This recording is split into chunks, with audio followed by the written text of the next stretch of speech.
Welcome back to The Explainer. I'm absolutely thrilled to have you here today because, well, we're tackling a topic that literally touches every single aspect of our modern lives. We're looking at a profound, honestly almost invisible reliance on global connectivity. And more importantly, what happens when that invisible web is just suddenly torn away? It's a fascinating look at how fragile our systems really are. So let's just dive right into this. I want you to take a second and truly imagine the reality of a sudden, complete network blackout. Now, I'm not just talking about your favorite streaming service buffering for a minute. I mean, your banking app won't load, your messages just won't send, your digital map is completely blank, and that news feed you rely on for critical information, gone. So, what actually happens when the internet stops? Well, researchers have been looking really closely at this, and the ripple effect of this digital darkness is far, far more massive than you might think. Let me show you how this builds. $19.7 billion. Just let that number sink in for a second. According to a pretty comprehensive 2025 report from Top 10 VPN, this staggering figure represents the global economic cost of government-imposed internet shutdowns in just one single year. What's truly shocking here isn't just the sheer size of the number, it's that this represents a massive 156% increase from the previous year. The financial damage of just turning off the digital tap is skyrocketing. Section 1. The macro ripple, the billion-dollar economic toll. To really understand the scale of this, we have to look at the high-level global economic impact of these deliberate network outages. The sheer volume of disruption we're seeing right now is intense. In 2025, there were 212 major government-imposed outages spread out across 28 different countries. This resulted in over 120,000 hours of deliberate internet disruption. To put that into perspective, that's a 70% rise in duration from the previous year, affecting nearly 800 million people globally. Think about that for a second. 800 million people forced completely offline. Now, it's vital that we distinguish between the different types of outages we experience. On one side, we have intentional outages. These are deliberate actions by governments for information control or censorship. And on the other side, we have unintentional outages. These are caused by natural disasters, things like floods, high winds damaging cell towers, or massive power grid failures. But here's the thing. While the causes are entirely different, the end result for the person holding the phone is exactly the same: total digital darkness. Today, we're looking at the impacts of both, starting with the economic fallout of those intentional ones. The crucial point here is understanding exactly where this economic damage is concentrated. When we look at the data, 3 countries really stand out for 2025. Russia experienced an unprecedented wave of disruptions, costing their economy $11.9 billion. This is followed by Venezuela at $1.91 billion and Myanmar right behind at $1.89 billion.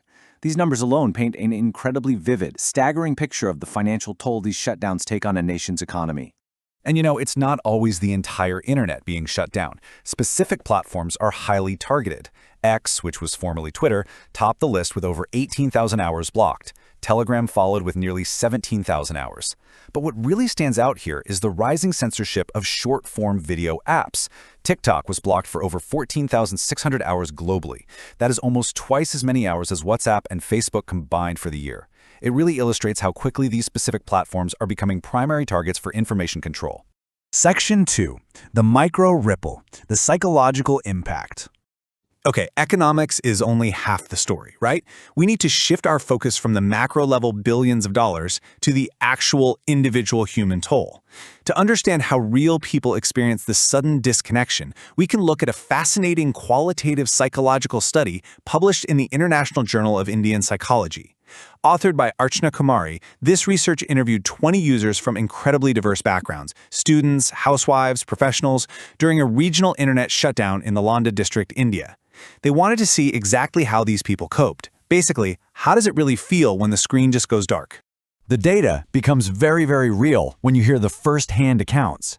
One female student in the study said, "Being without the internet made me feel completely disconnected. I couldn't talk to anyone, and it felt like the whole world had stopped."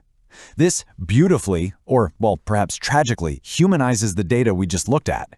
It's not just about losing access to a search engine, it's a profound sense of isolation. And we see this exact sentiment echoed across entirely different demographics. A professional participant in the study reported, "I couldn't do anything I usually do. It was like being stuck in a limbo, unable to move forward." Just imagine that feeling for a minute. You can't work, you can't pay bills, you can't reach your family. It creates this intense frustration and a complete loss of momentum caused by a sudden, completely unexpected disconnection. Distilling the research down, we see a really clear pattern of negative psychological effects. The study identified severe isolation, profound helplessness, and heightened anxiety, especially for students and professionals who are missing critical updates. Without the digital world, many reported feelings of worthlessness, depression, and surprisingly, even increased aggression and restlessness at home. The absolute key takeaway here is that losing digital connectivity effectively strips away essential emotional support systems that we have unknowingly built our modern lives around. Section 3. The ground ripple. White emergency communication fails. Now, let's pivot a bit to the tactical reality on the ground during a crisis. When a natural disaster strikes and networks go down unintentionally, what happens to the people trying to save lives? According to disaster response guides from PubSafe, which is a public safety coordination platform, your phone stops working in a disaster for 3 main reasons. First, real physical damage. High winds knock down towers, or the power grid fails and the backup battery dies. Second, network clogs. Even if the tower's standing perfectly fine, everyone tries to call their family at exactly the same time, right? That overloads the system, dropping your call even if you're looking at full bars. Third, and honestly most dangerously, this leads to a loss of sync. First responders and community emergency response teams are suddenly blind. They lose situational awareness, which can lead to teams duplicating efforts, or, even worse, unknowingly walking straight into danger zones.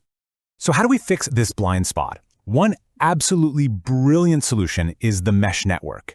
Think of it kind of like a decentralized web that turns each individual phone or radio into its own relay point. Instead of needing a massive central cell tower to bounce a signal, your device passes the message to the device next to it, and so on until it reaches its target. It bypasses damaged infrastructure entirely, offering an incredibly robust lifeline for local search and rescue groups when the main grid fails. Section 4. Riding the ripple. Building a resilient backup plan. Okay, so we've seen the economic damage, the mental toll, and the infrastructure failures. Let's get actionable for a minute. How do professionals actually adapt when the grid fails completely? Emergency teams don't just cross their fingers and hope for the best. They use the PACE model to build fail-safe layers of communication. P is for primary. This is your standard disaster response digital platform when things are mostly working. A is alternate, switching to short-range two-way radios like FRS or GMRS when the towers fall. C is contingency, using longer-range ham radios or satellite messengers if local networks are totally destroyed. And finally, E is emergency. If literally all technology fails, you rely on human runners carrying physical notes. The rule is, you always need a backup to your backup. Let's look at the actual tools that make this PACE model work. On one end, you have FRS radios, very low setup effort, super easy to use, but they only give you a short range of 1 to 2 miles. On the other end, ham radios offer global range, but the setup effort is high and it actually requires a specialized license. Satellite messengers offer incredible global reach with low setup effort, but they can be pretty expensive. The key takeaway for any response team is balancing these trade-offs to ensure you have the right tool for the exact stage of the blackout you're in. But wait, what about your data? You still need to track where a rescue team is or exactly who needs help. This is where offline data sync becomes absolutely critical. The PubSafe guide highlights modern applications that allow users to continue logging tasks and locations completely offline. Basically, the app queues the data locally right on your device. The second you walk into an area with even a faint signal, or you connect to a mesh network, it automatically pushes all that critical data up to the cloud. This ensures absolutely no vital information is lost during the gap of the outage. So, we've explored the massive economic costs, the intense psychological isolation, and the incredibly tactical ways first responders stay in sync when the world goes dark. Whether it's a deliberate government action or a massive storm, the fragility of our connected world is very, very real. So I want to leave you with this one thought. If the grid went down today, what is your backup plan to stay connected? Do you have one? Thanks so much for joining me on this explainer. Stay curious, stay prepared, and I will see you next time.